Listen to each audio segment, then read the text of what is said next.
로마서 강의 81번째 시간 마지막 인사라는 제목으로 말씀을 나누겠습니다. 오늘은 로마서 16장의 마지막 11구절을 가지고 설교하도록 하겠습니다. 이 설교로 로마서 강의는 막을 내리게 될 것입니다.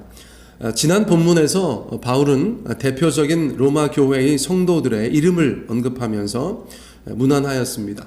그렇다면 오늘은 바로 작별의 인사를 해야 할 것 같은데 갑자기 거짓 교사들에 대해서 경고합니다.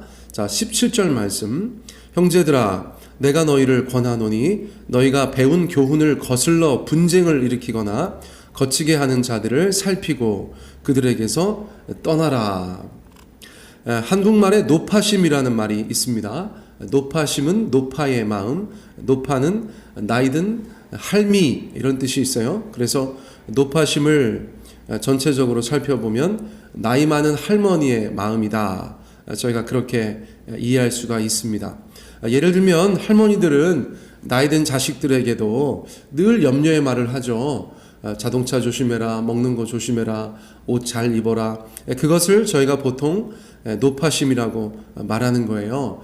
그래서 때로는 조금은 지나친 염려, 지나친 걱정, 그런 것을 노파심이라고 저희가 말하곤 합니다. 저는 이 본문 말씀을 보면서 사도 바울도 노파심이 발동했구나, 그런 생각이 들었어요. 인사하고 글을 마치면 되는데 거짓 선지자를 다시 한번 주의해라, 그렇게 말을 하고 있어서 그런 생각을 하게 된 것 같아요. 하지만 생각해보면 거짓 교사야말로 바울에게 있어서, 교회를 사랑하는 바울에게 있어서 그만큼 주의를 요하는 대상들이었구나, 그것을 다시 한번 알게 되는 것입니다. 여러분, 복음을 왜곡하는 또는 복음을 조금 달리 가르치는 이 거짓 교사는 초대교회에서 가장 주의의 대상이 되었었다. 그것을 기억하셔야 해요. 자, 그러므로 오늘 짧은 본문에 등장하는 거짓 교사들의 특징, 그것을 저희가 살펴볼 필요가 있다는 것입니다. 자, 로마 교인들이 이미 배운 교훈을 거슬러 가르친다. 완전한 복음, 온전한 복음, 예수님 안에서 예수 믿고 구원받는 그 복음을 받아들었는데 다른 사람들이 야, 그거 아니야, 이렇게 말하면 바로 그들이 거짓 교사라는 것이죠. 자, 그런데 왜 거짓 교사에 대해서 그렇게 단호하게 했는가? 어제 가만히 생각해 보니까, 여러분, 복음 때문에 구원받는 것인데 복음을 훼손하는 사람은 저희들의 구원을 훼손하는 것이죠. 그러니까 예수님을 사랑하고 교회를 위해서 힘쓰고 애쓰는 바울은 그 거짓 교사들에 대해서 조금도 양보할 수가 없었던 거예요. 사랑하는 성도들의 구원을 위태롭게 하니까. 여러분, 저희가 설교든 말씀 공부든 심지어 유튜브 영상이든 함부로 보시면 안 돼요. 우리들의 구원이 훼손될 수 있기 때문입니다. 요즘에는 조금 건전하지 못한 사람들의 영상들이 더 인기 있는 것 같아. 유튜브에서 물론 훌륭한 분들의 영상은 당연히 인기가 있는데 전혀 엉뚱한 사람들의 영상도 사람들이 호기심 때문에 바라보는지 너무 많은 사람들이 그런 걸 보고 있어서 제가 걱정이 많이 돼요. 여러분, 저희가 건전한 교리 또 하나님의 말씀, 그런 것들로 무장되어야 되는 줄 믿습니다. 자, 그래서 어쨌거나 이미 배운 교훈을 거슬러 가르치기 때문에 교회 안에 갈등과 분쟁을 유발한다는 것이에요. 또 그것 때문에 넘어지는 지체들이 생긴다는 것이죠. 이 모든 일들은 교회의 공동체성에 치명적인 악영향을 주기 때문에 바울은 거짓 교사에 대해서는 조금도 양보하지 않습니다. 그저 뭐라고 말하죠? 그들에게서 떠나라, 이렇게 말하고 있어요. 그들에게서 떠나라. 자, 우리가 삶 속에서 이렇게 거리를 두어야 되는 것들, 또 사람들, 우리가 그런 것들에 대해서 잘 대처하는 것도 굉장히 중요하다, 그렇게 말씀드릴 수가 있겠어요. 자, 18절 말씀으로 넘어가 봅니다. 이 같은 자들은 우리 주 그리스도를 섬기지 아니하고 다만 자기들의 배만 섬기나니 교활한 말과 아첨하는 말로 순진한 자들의 마음을 미혹하느니라. 자, 그들은 그리스도를 섬기는 자들이 아니라고 말해요. 오히려 그들은 자기들의 배를 섬긴다, 그렇게 표현하셨는데, 자기들의 배를 섬긴다는 것은 자기의 배만 부르게 한다. 우리가 그런 표현 있잖아요. 아유, 자기 배만 부르게 해서 자기의 이익과 유익만을 추구한다는 뜻인 것입니다. 자, 오늘날도 마찬가지입니다. 거짓 교사들의 폐해는 너무 큽니다. 그런데 기억할 것이 있어요. 무엇인가? 거짓 교사들은 뿔 달린 마귀 형상을 하고 있지 않다는 것입니다. 그저 우리와 똑같은 모습과 성정을 가진 사람들이에요. 그래서 분별하기가 어렵습니다. 하지만 말과 그 열매를 보면 알 수 있다고 성경은 저희 가운데 말씀해주고 있죠. 특히 오늘의 본문에서도 그들의 말에 대해서 언급합니다. 그들의 말의 특징은 교활한 말, 아첨하는 말이다. 그렇게 말씀해 주셨어요. 저는 그냥 한번 생각해 봤는데, 교활한 말은 아주 분별하기 어렵고요, 조금만 다른 말이에요. 그리고 아주 능숙한 말이라고 저희가 이해할 수가 있어요. 아첨하는 말은, 아첨이라는 것 자체가 듣기 좋은 말이잖아요. 듣기 좋은 말, 그들의 가르침, 그들의 설교나 여러 가지 성경 공부의 내용들도 이렇게 듣기에 너무 좋은 거예요. 사람 중심의. 그래서 어쨌거나 교활한 말과 아첨하는 말로 사람들을 미혹하게 한다. 그 말이 온전히 주님 앞에 쓰임 받았으면 얼마나 좋겠어요. 근데 생각해 보세요, 여러분. 사도 바울은 말을 못하는 설교자잖아요. 사도 바울은 말을 잘 못해. 그리고 우리가 바울 서신 쳐다보면 사람들한테 싫은 소리를 너무 많이 해요. 그죠? 하나님의 사람은 사람을 살리기 때문에 듣기 싫은 소리도 좀 하고, 또 말도 잘 못해도 그 내용이 중요한데, 거짓 교사들은 아주 말에 능하고 교활하게 말하고 아첨하는 말하고, 그런데 그 복음이 아니야. 이것에 대해서 우리가 묵상해 볼 필요가 있다는 것입니다. 자, 그런데 그런 말을 가지고 무엇하는가? 순진한 사람들의 마음을 미혹하여서 자신의 유익을 추구한다는 거예요. 아주 극단적인 예로는 이단과 사이비들이 전형적으로 그렇게 사역하는 것들을 저희가 보게 되는 것입니다. 자, 그러므로 바울은 이들에 대하여서 잘 대처할 것을 당부하였다고 볼 수 있어요. 자, 19절 20절 말씀, 이제 같은 맥락에서 말씀이 이어지고 있어요.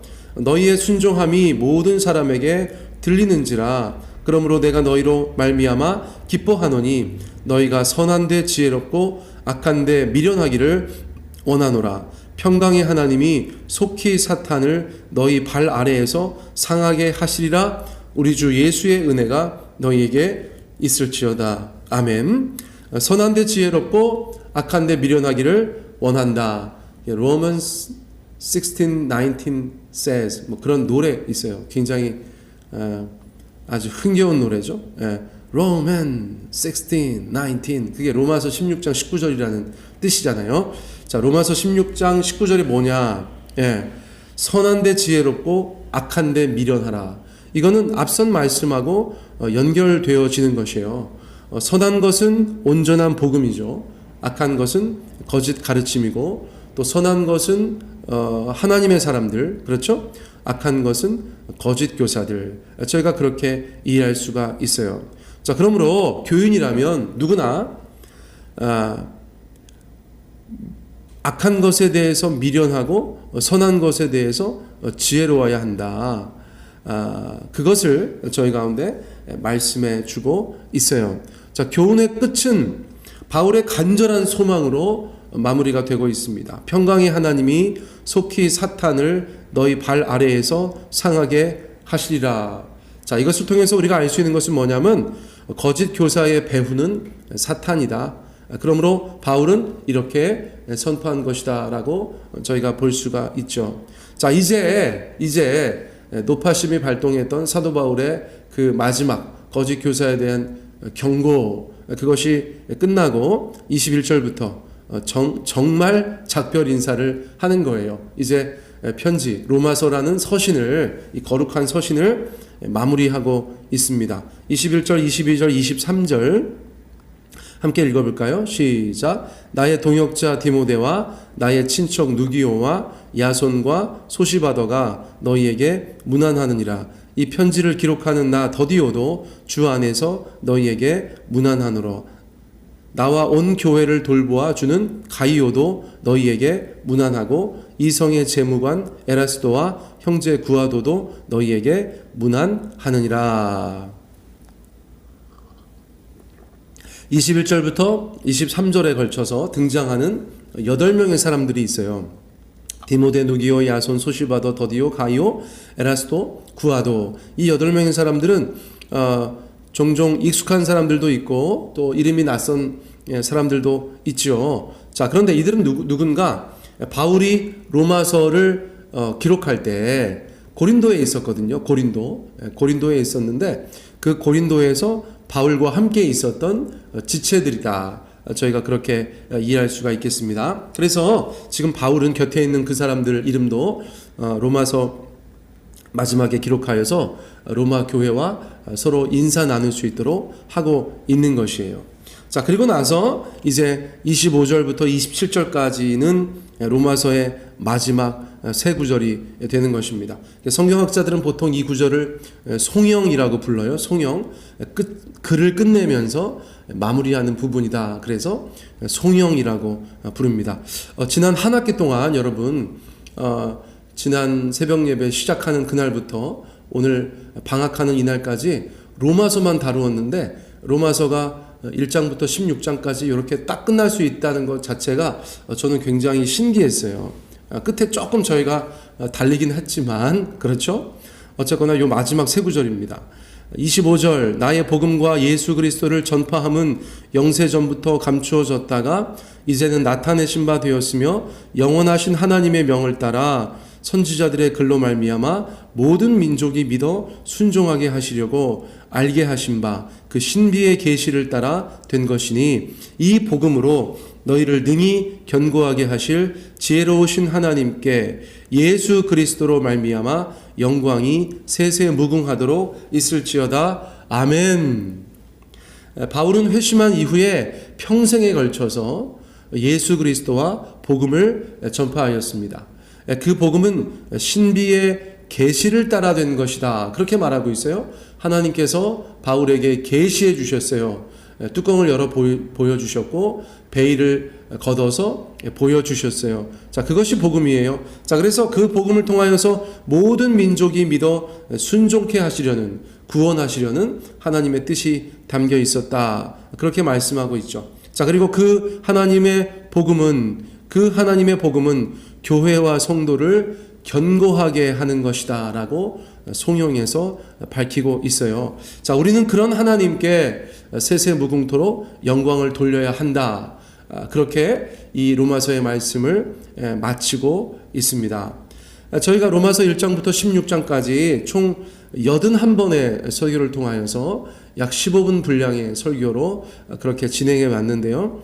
처음에 말씀드린 것처럼 제가 로마서 강의 아주 심오하고 깊이 있는 그런 설교를 의도했다기보다는 우리 성도님들 들으실 때 로마서 읽으시면서도 도대체 이게 무슨 내용인지 모르겠다고 하시는 분들이 저는 그동안 많이 곁에 계셔서 로마서의 내용만이라도 좀 파악할 수 있도록 도와드리면 좋겠다. 그것이 저의 소박한 바람이었어요. 자, 그래서 그 소박한 목표가 잘 달성됐는지는 모르겠습니다. 그러나 무엇보다 그간 이 로마서 전체를 설교할 수 있었다는 것이 저에게는 참으로 기쁨이었고, 또 그것이 우리 사랑하는 성도님들께서 이른 아침에 늘 그 설교를 들어주셨다는 것도 또 감사한 것이고, 마음 한켠에 또 위로가 되는 것은 그 설교 영상이 하나도 빠지지 않고 저희 교회 유튜브 채널에 고스란히 보관되어져 있다. 그래서 언제든지 누구라도 이 영상을 통해서 조그마한 유익이라도 얻을 수 있다. 그 생각을 하니까 참 좋긴 합니다. 자, 아무튼 사랑하는 성도님들, 로마서 너무나 중요한 그런 책이라고 말씀드렸죠. 언제든지 애독하시고 또 묵상하시고 또 내용이 궁금하실 때는 영상도 참고하시면서 로마서가 우리의 삶과 우리의 신앙 가운데 아주 귀한 영의 양식 될 수 있도록 그렇게 하시면 좋겠습니다. 로마서 강의 81번째 시간까지 모두 마치도록 하겠습니다. 감사합니다.